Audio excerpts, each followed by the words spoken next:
the title I've given this morning is Hand in Hand with a God on the Throne. That God on the throne, hand in hand with us as a people in a very meaningful, direct way.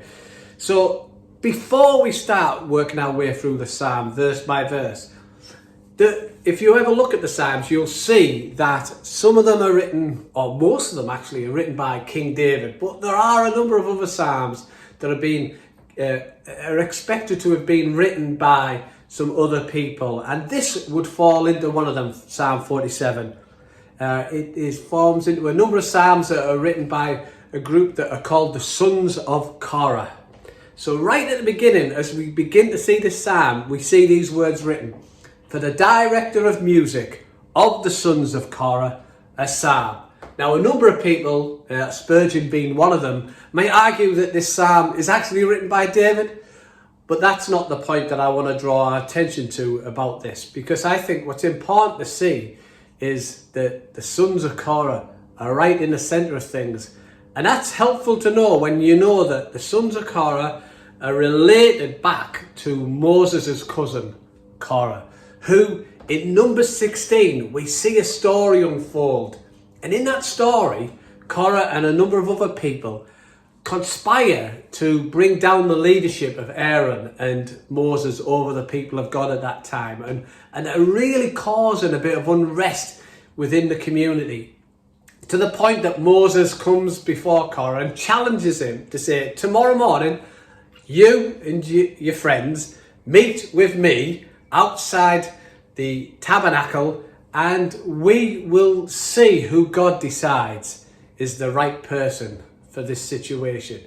And so what you see in Numbers 16, which is a great chapter to have a read of, and I'd encourage you to read it later, is that in the morning they gather there and God opens up the ground and pulls in Korah and his friends and then seals it over. But the people of God haven't seen this.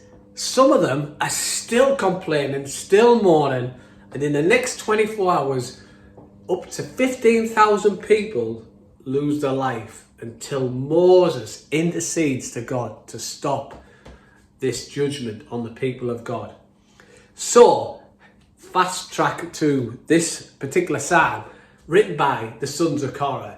If you're in a society, in a culture where your family tree, your heritage is constantly talked about, because that was the culture of the day, that the stories and the history of the people of God would be passed on and passed on.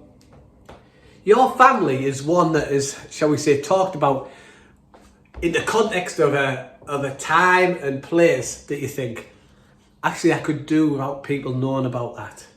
In fact, the Sons of Korah could have thought that their family heritage would remove them from being involved in the things of God. But what we see here is how amazing is God, that he would take this family line, Korah, and place it right at the centre and allow them to write some psalms inspired by him that would feed people generation after generation, to the point that in May 2020, today, we're reading a psalm that the Sons of Korah, working with God by his Spirit, have produced.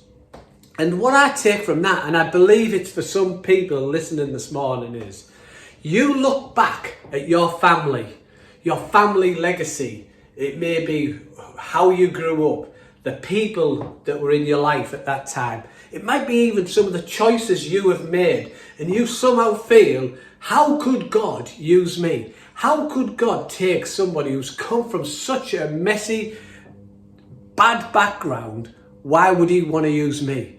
And today, this psalm speaks this to you.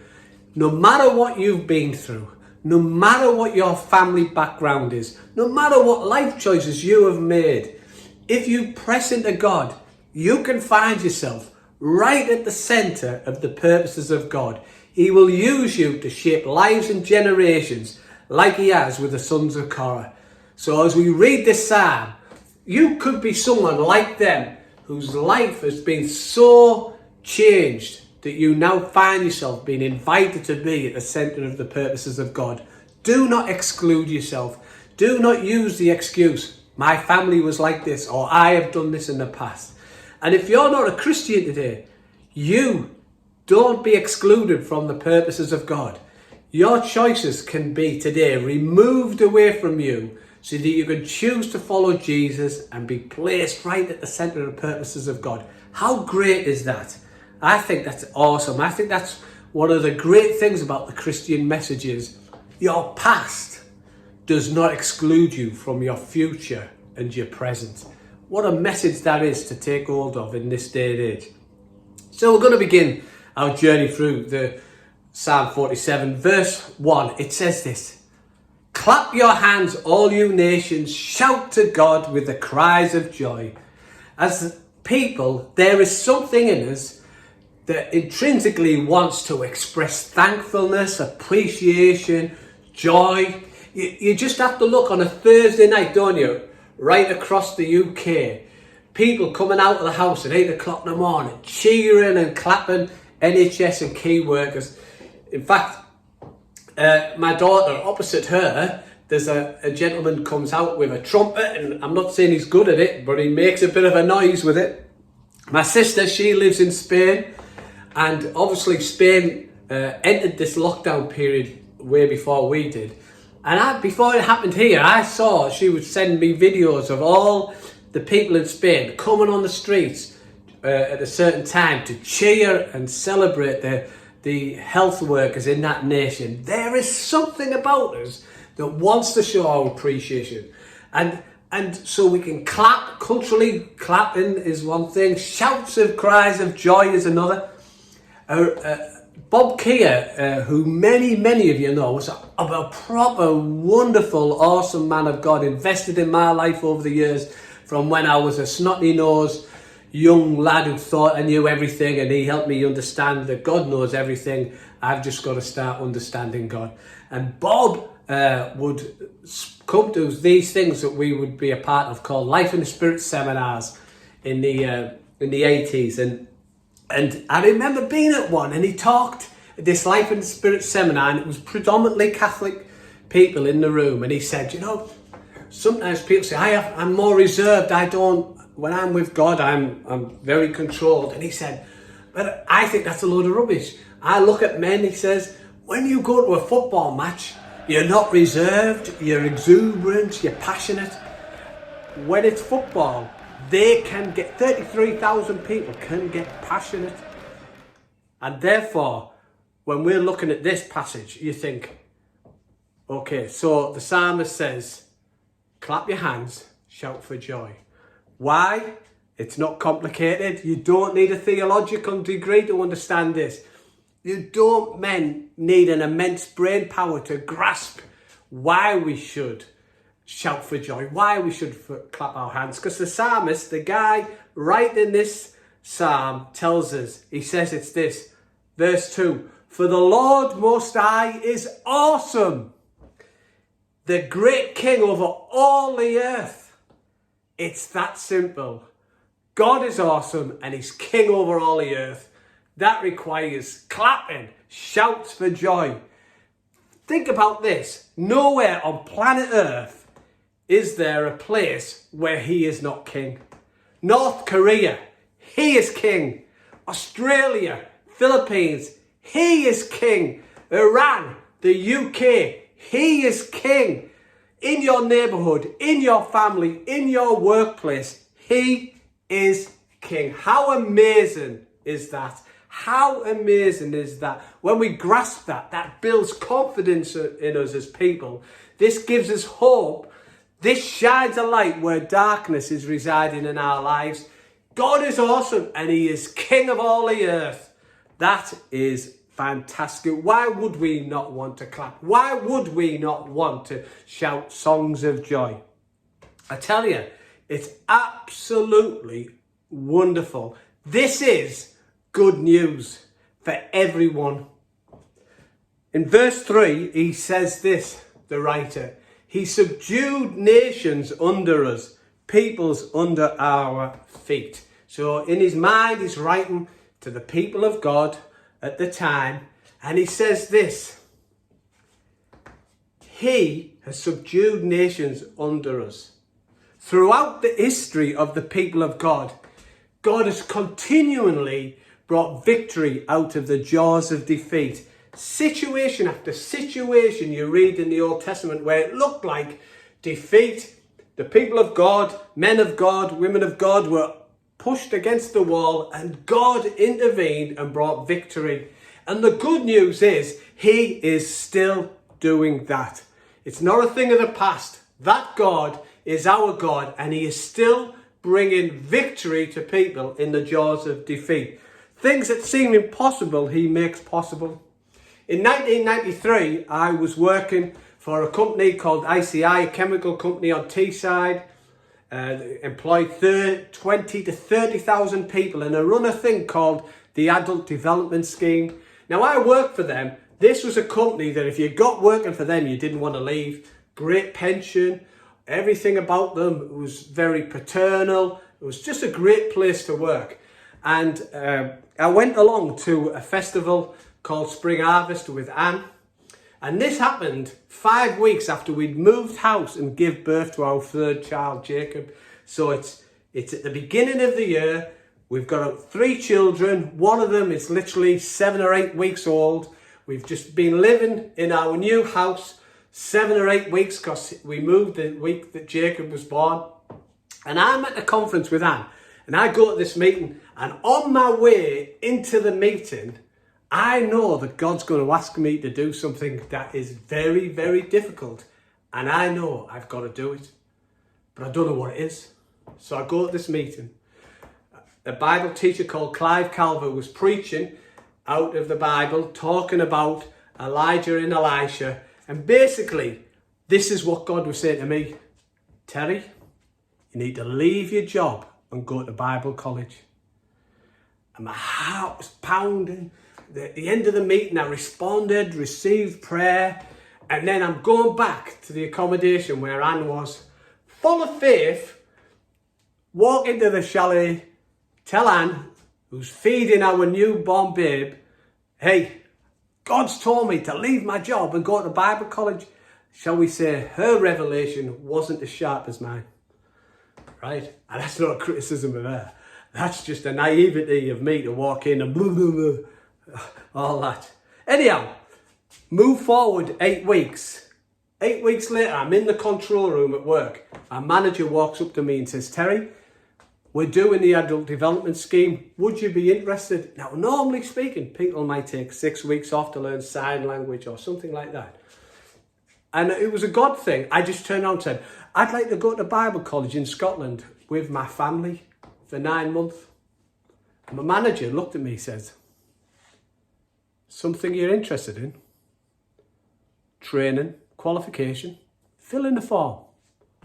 So I filled in this form. Everyone at work said, you'll never get time off to do that.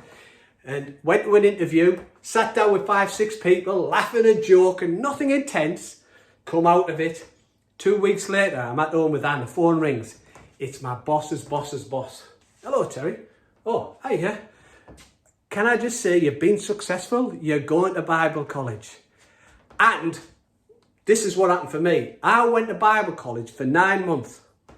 ICI paid my wage while I was there.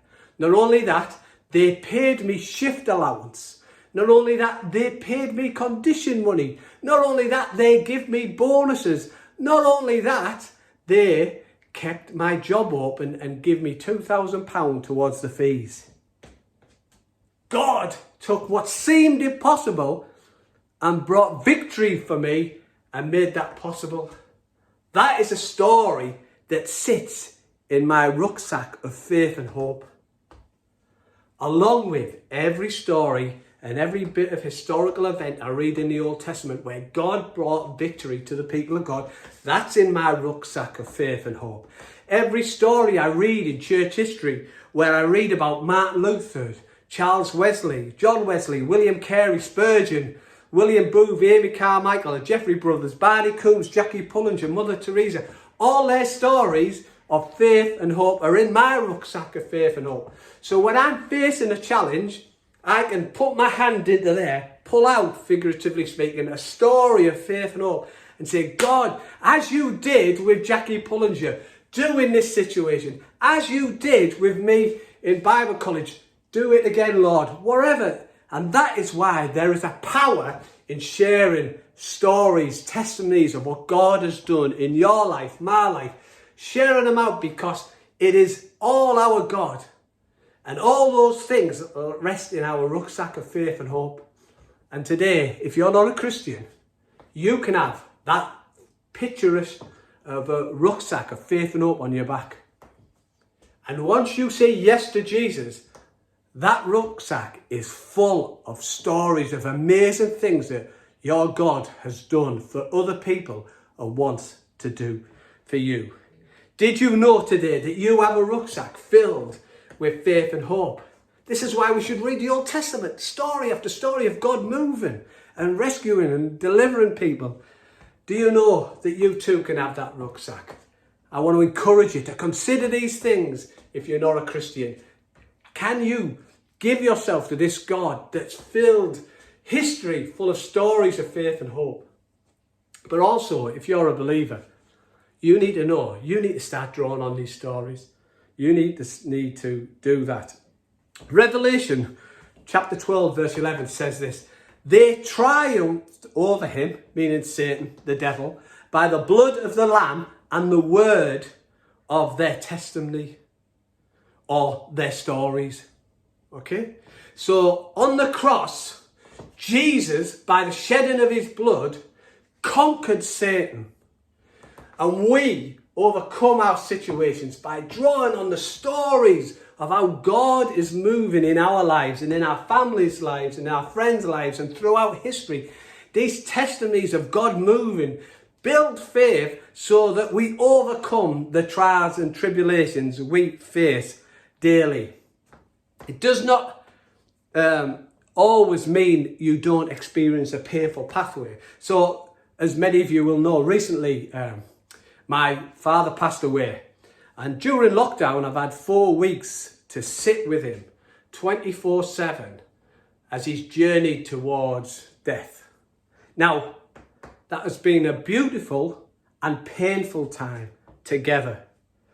I find little notes around the house or in his room as you move a bit of furniture. There was a note and it says, I am who I am because God has made me that way. Little notes like that God had stirred in my dad to write.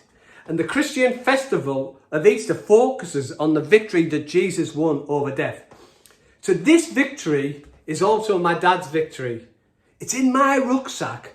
So at my time of pain, I'm able to draw this out and find joy in the midst of pain. Joy that death did not have victory over my dad. It does not have victory over me, nor anyone else who follows Jesus. That is in our rucksack. You can pull that out today as a thing that whatever you're facing, you have victory because of what Jesus has done.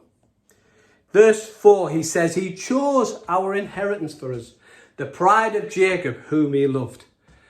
I mean, if somebody is going to choose an inheritance for me, who else could beat or be better than God himself choosing my inheritance? And the Bible is full of promises of what he's achieved and done for me and got for me. But I just want to draw our attention just to 3 promises found in the book of Ephesians. Paul writing in chapter 1, he just says these 3 things. For he chose us in him before the creation of the world. How awesome is that? Before God created the world, his hand ran through time and space, chose you to be in him. Does that not build a sense of security and hope that you have been chosen by God? It says, for he chose us to be holy and blameless in his sight. So by the cross, by the sacrificial giving of his life, Jesus has made us holy and blameless before the Father. But not only that, he chose to make us holy and blameless in his sight. And as we receive that and live in the good in that, the Spirit of God works that out into us. So we begin to live holy and blameless lives in his sight. But it's not something we need to do. It's something we do out of what he's done for us. It is really amazing to think of that. And it says, for he chose us to be adopted into his family. He chose us to be adopted in his family. Many of us out there will have had very complicated, very challenging, very painful family experiences. But the God of heaven chooses you to be adopted into his family, his church. How great is that? How the perfect Father in heaven has chosen to adopt you and me into his family. What an inheritance. Just on them 3 bits, we're walking in a marvellous inheritance. Verse 5, it says, God has ascended amidst the shouts of joy, the Lord amid the sounding of trumpets. This language here draws us into the scene of a king going up to the throne to be coronated. I don't know if that's a real word, but to get his crown. Okay? The king is going up to his throne. And in our household, we've always loved Disney films, and some of them obviously better than others, but one I really love is the original Aladdin with Robin Williams as the genie. And I just love that scene where they're coming back as Prince Ali into the city towards the Sultan. And there's a big fanfare, there's music, it's a real exuberant scene going off, this festival of praise. And that's something I picture as the king is coming to receive his crown. The psalm writers were prophetically drawn to point us towards a coming king. There was going to be a coming king who's going to sit on David's throne and rule the nations. This was in the heart of the people of God. But for us in 2020, we look back not with a sense of the coming king who's going to sit on the throne, but we can look back at that moment when Jesus ascended into heaven after the crucifixion, after the resurrection, the ascension of Jesus into the throne room of God. That moment was immense because Jesus returns back to heaven in victory. Death has been defeated. Satan has had his back broken. And Jesus returns back to glory. It's immense. And this moment is prophetically captured by Daniel in chapter 7, verse 13. He says this, verse 13 and 14. In my vision at night I looked, and there before me was one like the Son of Man, coming with the clouds of heaven. He approached the Ancient of Days and was led into his presence. He was given authority, glory, and sovereign power. All nations and peoples of every language worshipped him. His dominion is an everlasting dominion that will not pass away, and his kingdom is one that will never be destroyed. Listen, when we see Jesus in the light of this, when you understand what it means for us to be a part of the family of God, we can't help but join in with the psalmist when he declares these words in verse 6. Sing praises to God, sing praises. Sing praises to our King, sing praises. For God is a king over all the earth. Sing praise of psalms of understanding to him. So when we pray, this is the king who we're praying to. When we face challenges, this is who is upholding us in the palm of his hand in hand with this God on the throne. It's such good news. And if you're far off, if you don't know God, this can be your good news when you're facing a challenge. This God on the throne, who is the king of everything, can uphold you just like he can the rest of us. Verse 8 and 9 says, God reigns over the nations. God is seated on his holy throne. The nobles of the nations assemble as the people of the God of Abraham. For the kings of the earth belong to God. He is greatly exalted. Not a king over there, but a king that goes hand in hand with us through life. We bring our prayers. We bring our worries, our fears, our anxieties, our hopes to this king that we have read about today. It's a king who sat on his throne, ruling, yet proactively engaging in the lives of men and women, proactively revealing his love, care and compassion on communities all over the Tees Valley and beyond, and to every nation on planet Earth. He's a king that is above all other kings, and they bow down to him. One ruling over every world leader, whether your name is Putin or Trump, he is ruling over you. One that conquers every vacuous ideology that has ever raised itself against him and his kingdom. One that every virus and disease submits to. That's our king. He's a king that has won countless victories. Listen, in 1882, Nietzsche declared, "God is dead." In 1900, Nietzsche died. But God is very much alive, and his kingdom continues to expand day after day after day after day. His victories never end. He's a God and a king that has delivered millions of people from the jaws of defeat. And what a great story that we can look at on the back of all the remembrance of VE Day and everything that goes on. It's just about Dunkirk. In 1940, the Allied troops were working their way through France. They were cut off. They looked like they were about to be destroyed. Every single full-time professional soldier of the British Army was stuck in France and faced death. And King George VI called for a National Day of Prayer in 1940. And on the back of that, 3 miracles happened. Hitler stopped his troops 10 miles outside Dunkirk against all of his generals' advice, when they could have just gone in and massacred them.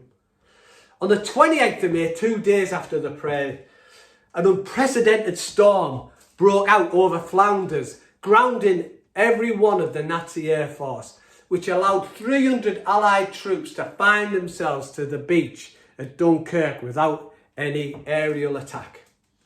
And then on the day of the Great Rescue, an unusual calm settled over the English Channel to allow a small fleet of civilian boats to cross the channel to help deliver 300,000 troops out of the jaws of death.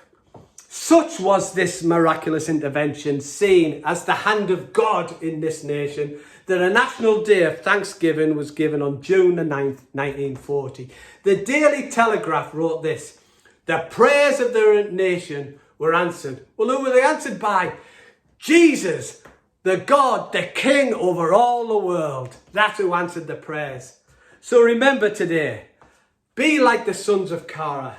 Your past does not stop you being right in the centre of what God is doing if you're in Christ. And you can be in Christ today. Don't let anything stop you being in the centre of the purposes of God. The scriptures and the stories of God working in the lives of yourself and people throughout church history and your friends and family, these are in our rucksack, full of faith and hope that we can draw on a daily basis. And remember this, he is a king, and he sits and reigns over every, and I mean every, situation on planet Earth. Now people, that is good news. That is good news.